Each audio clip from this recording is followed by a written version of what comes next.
Hey guys! So as many of you know, I have been living in Korea for some time now. Since living here, I have acquired some interesting habits. So here are my top 4 habits that I have developed since living in Korea.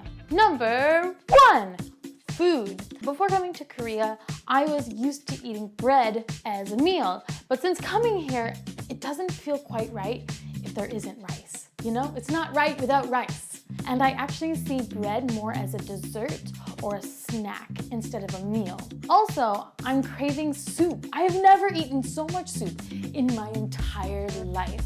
I like to eat it all the time. And I crave it too. Number 2, alcohol.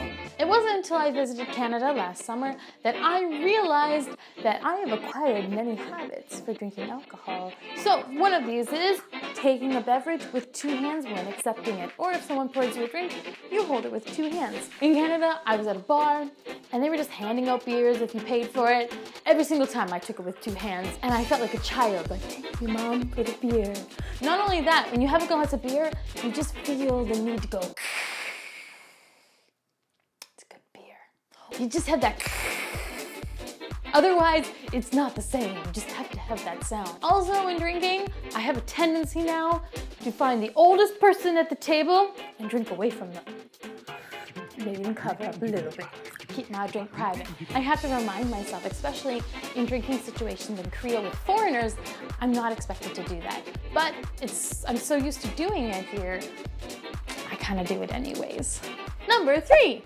Using Korean with English. Since becoming more familiar with the language here, I've also acquired the feeling to use it in appropriate situations. For example, many times I've been startled or scared, and instead of saying, oh my gosh, I say, 깜짝이야!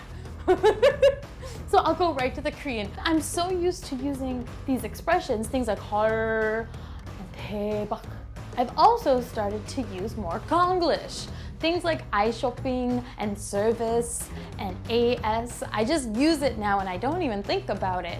So I have to be really careful when I go back to my home in Canada because I want to say something in Korean and I have to remember, oh, no one speaks Korean. Well, this is awkward.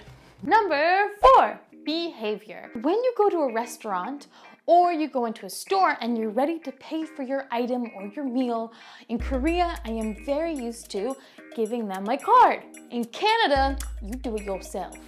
The cashier usually does not swipe or input your card for you. You have to do that. So when I went to Canada in the airport, I gave them my card and they just kind of looked at me and gave it right back to me and was just like, do it yourself. Another thing that I've gotten used to doing is bowing. If I leave a store, 가능하나 or 안녕하세요, like I always do a head bob. And I'm used to saying goodbye to people with a little head bob, but when there's foreigners, that's when it gets complicated. When I see foreigners, I was like, oh yeah, I gotta wave. But then I'm bowing at the same time. I'm like, 안녕하세요. So it's turned into like a moose wave. 안녕하세요. So I get confused. That's it for today. If you have any things that you've acquired while visiting another country, please let me know in the comments down below. Don't forget to like, subscribe, and hit that bell button. 오늘은 안녕!